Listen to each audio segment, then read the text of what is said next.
Welcome to Ray Reads, a podcast where I discuss the books I am currently reading. For this episode of Ray Reads, I will be discussing Warstorm, Book 4 of the Red Queen series by Victoria Aveyard. Half of my notes for this book are on point of view. Different sides of the war are represented through the various characters from Norda, the Lakelands, the Scarlet Guard, from Silvers, and New Bloods. But the Reds are still lacking a point of view. I can't believe that Iris has her own perspective, yet Farley doesn't. I believe that Farley's story is far more interesting than Iris's, and it is a damn shame that her point of view isn't included even once.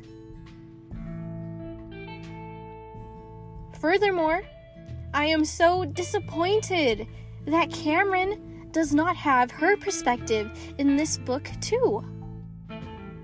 Cameron is my girl, and I truly wish that the liberation of Newtown and the reunion with her family had been written from her point of view.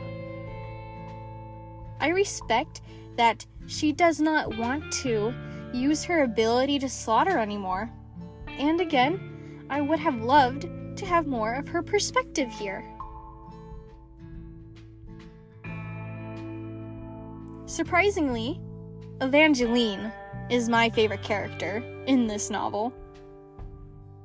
I enjoy how she went from an obnoxious mean girl to my new favorite. She's still a selfish bitch, of course, but she's not completely cold-hearted. Then again, Evangeline isn't truly that selfish. All she wants is her freedom to be with the woman she loves and to protect her brother. And that's what I love her for.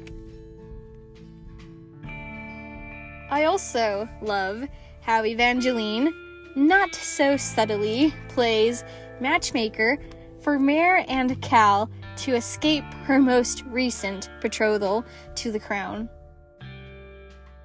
The attraction is certainly there, but that isn't enough to overcome the mammoth barriers the crown and rebellion put between them.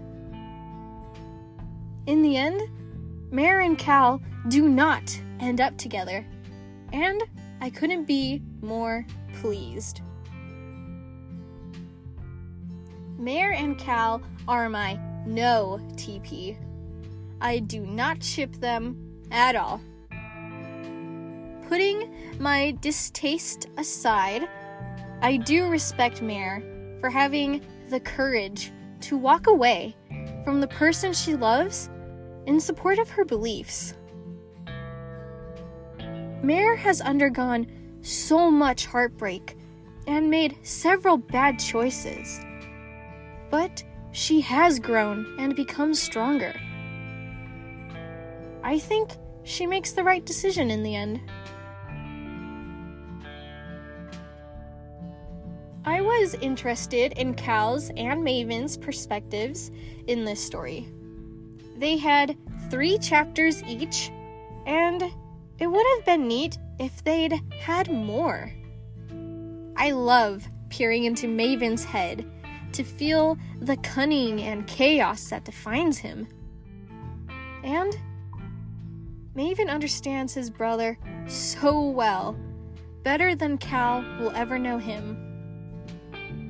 Maven accurately predicts Cal's plan to capture and claim Harbor Bay. I found new respect for Cal in this battle when he faces Iris despite his fear of water. Cal does have his moments, even for me. I actually feel like there should have been more chapters from Cal's point of view. A specific instance would be the meeting to discuss terms. That was given to us through Mare's perspective, but it would have been more fitting from Cal's point of view to show him as he begins to realize Maven, his little brother, can't be saved.